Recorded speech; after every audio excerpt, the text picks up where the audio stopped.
ചൈനക്കാർ പടക്കം കണ്ടുപിടിക്കുന്നതിന് മുമ്പ് ഏതാണ്ട് നൂറ്റാണ്ടുകൾക്ക് മുമ്പ് ഉണ്ടായ ഈ കേരളത്തിലെ ക്ഷേത്രങ്ങൾ, ആ ക്ഷേത്രങ്ങൾ ഇപ്പോൾ പടക്കമാണ് അവരുടെ പ്രധാനപ്പെട്ട ആചാരം എന്ന് വാദിക്കുന്നത് വരെ നമ്മൾ കേൾക്കുന്നുണ്ട്. ഈ ആനയെ മെരുക്കി ഇത്തരത്തിലൊരു പരിപാടി നടത്തിയിട്ട് എത്ര വർഷമായി നമുക്കറിയാം, എത്ര ആനകൾ ഉണ്ടായി നമുക്കറിയാം. പക്ഷേ 10, 20, 50 വർഷങ്ങൾ അത്തരത്തിൽ നടത്തുമ്പോൾ അതിനുശേഷം അത് ആചാരത്തിൻ്റെ പ്രൊട്ടക്ഷനിൽ കൊണ്ടുവരികയാണ്. അപ്പോൾ അതുകൊണ്ട് ഈ ആചാരത്തിൻ്റെ പേര് പറഞ്ഞ് നമുക്കറിയാം, 4 വർഷം മുമ്പ് 5 വർഷം മുമ്പ് കോവിഡ് നടന്ന കാലത്ത് പൂജാരി തൻ്റെ കയ്യിൽ കൊണ്ടു നടന്നാണ് ഈ പറയുന്ന ആനയും അമ്പാരിയും ഒന്നുമില്ലാതെ ഈ ചടങ്ങുകൾ നടത്തിപ്പോന്നിരുന്നത്. അപ്പോൾ കാലഘട്ടത്തിനനുസരിച്ച് ഇതൊക്കെ മാറാൻ ആളുകൾക്ക് അറിയാഞ്ഞിട്ടൊന്നുമല്ല.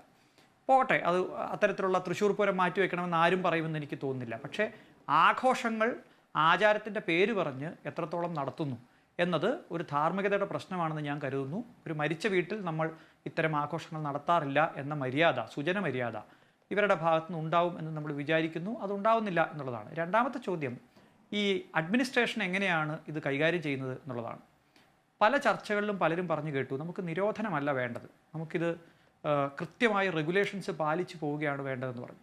ഈ ഇൻഡിപെൻഡൻ്റായി പ്രവർത്തിക്കേണ്ട അതോറിറ്റീസ്, ഇൻഡിപെൻഡൻ്റായി പ്രവർത്തിക്കാനുള്ള ഒരു സംവിധാനം തൃശ്ശൂർ പൂരത്തെ സംബന്ധിച്ചുണ്ടോ എന്ന് ഞാൻ ചോദിക്കുകയാണ്.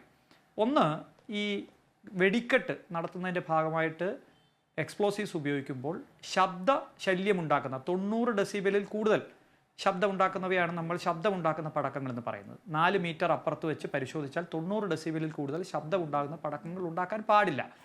അത് അനുവദിക്കാൻ പറ്റുന്നതല്ല, നിയമത്തിൽ അനുവദിക്കാൻ പറ്റുന്നതല്ല, ആർക്കും ചെയ്യാൻ പറ്റില്ല. പക്ഷേ പാറമേക്കാവ് ദേവസ്വവും തിരുവമ്പാടി ദേവസ്വവും ലൈസൻസിക്ക് പണം കൊടുക്കുന്നത് ഇതുണ്ടാക്കാൻ വേണ്ടിയാണ്.